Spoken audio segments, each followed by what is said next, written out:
Bonjour, François, jardinier de l'âme, en direct du jardin de la transformation pour aujourd'hui. Je pense que les quelques vidéos qui vont suivre pendant au moins, je dirais, 4 ou 5 jours vont correspondre sur des techniques pour communiquer avec son âme, parce que c'est souvent un sujet sur lequel on me pose beaucoup de questions et peut-être je m'exprime pas forcément de la bonne façon. Donc je vais essayer à travers ces vidéos de redire quelques informations par rapport à ça. Donc je vous propose aujourd'hui la communication animale, en particulier avec les animaux sauvages. Voilà, ça c'est très intéressant puisque j'ai pu expérimenter depuis déjà plus d'une dizaine d'années les communications avec les âmes groupes des animaux.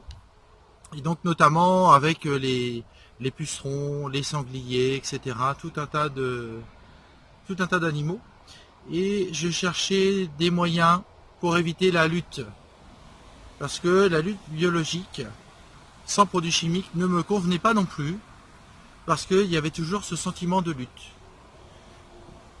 Donc on va voir à travers cette vidéo que communiquer avec les animaux sauvages permet d'être un moyen alternatif à tout moyen de lutte. Ce qui est quand même absolument génial quelque part. La première chose qu'il faut savoir, c'est que la nature nous accompagne en permanence et qu'elle est immensément bienveillante.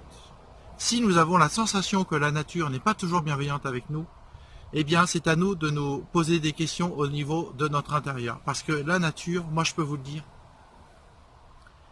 j'y suis depuis que je suis tout petit et la nature est immensément bienveillante avec nous. La deuxième chose que j'ai notée pour vous aujourd'hui, les animaux sauvages, quels qu'ils soient, sont des messagers de notre intérieur, sont des messagers de notre âme. Les frelons asiatiques, par exemple, sont des grands messagers en ce moment dans le monde. Ils nous invitent à réfléchir sur notre agressivité intérieure, etc. Sur aussi notre rapport au fait qu'ils viennent d'Asie, etc. Vous voyez, tout ça, ça porte réflexion. Et donc, tant que nous ne voudrons pas accepter notre agressivité intérieure et que nous la contiendrons, eh bien, l'univers nous envoie les frelons asiatiques pour nous inviter à réagir par rapport à ça, à laisser accepter en nous cette agressivité pour enfin qu'on puisse la transcender. Les pucerons, par exemple, sur les rosiers, peuvent nous inviter, par exemple, à être davantage dans l'amour. Et plus on va râler, moins on va être dans l'amour par rapport à une personne, par exemple, eh bien, il se peut qu'il y ait davantage de pucerons sur le rosier. Alors oui, tout a un sens précis. Rien n'est le fruit du hasard. Alors ce qui est assez étonnant, c'est que quand on entend le message de ces animaux sauvages, eh bien, et qu'on est capable de réaliser le changement intérieur, tant attendu par la dimension spirituelle de la nature, eh bien, miraculeusement, les animaux ou les insectes s'en vont ou restent, mais ne font plus de dégâts. Et ça, c'est vraiment quelque chose de fabuleux que j'ai pu constater de très nombreuses fois dans la nature. Dans les jardins, dans les champs agricoles où je suis passé, c'est toujours quelque chose, une dimension vraiment absolument fabuleuse. Et oui, ton âme te parle à travers les animaux, qui te sont envoyés dans ton jardin par l'univers pour ton évolution d'âme positive.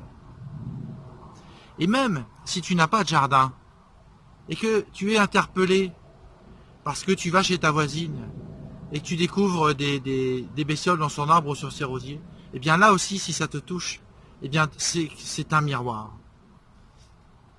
Alors évidemment, avec mon expérience avec la nature et les animaux sauvages, j'ai développé une forme de télépathie, et donc je suis devenu canal avec les animaux sauvages, c'est-à-dire que j'ai mis en place une technique qui se rapproche de la télépathie pour capter les messages que vous donnent donc les animaux sauvages.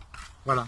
Donc effectivement, je réalise régulièrement des canalisations pour des personnes qui m'appellent et qui ne comprennent pas pourquoi il y a en permanence des fourmis rouges dans le jardin, pourquoi il y a etc.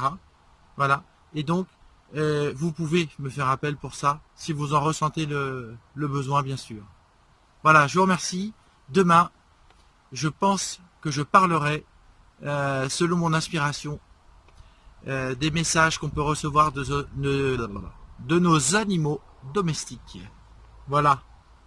Eh bien, je vous remercie. Je rappelle que ces vidéos, je prends la première prise. Je ne m'occupe pas si la vidéo est loupée, etc., s'il y a des défauts, parce que sinon, on s'en sort pas. Donc, je prends la vidéo telle qu'elle est, sans en refaire une deuxième ou une troisième. Voilà, je vous remercie les amis. Je vous dis à demain.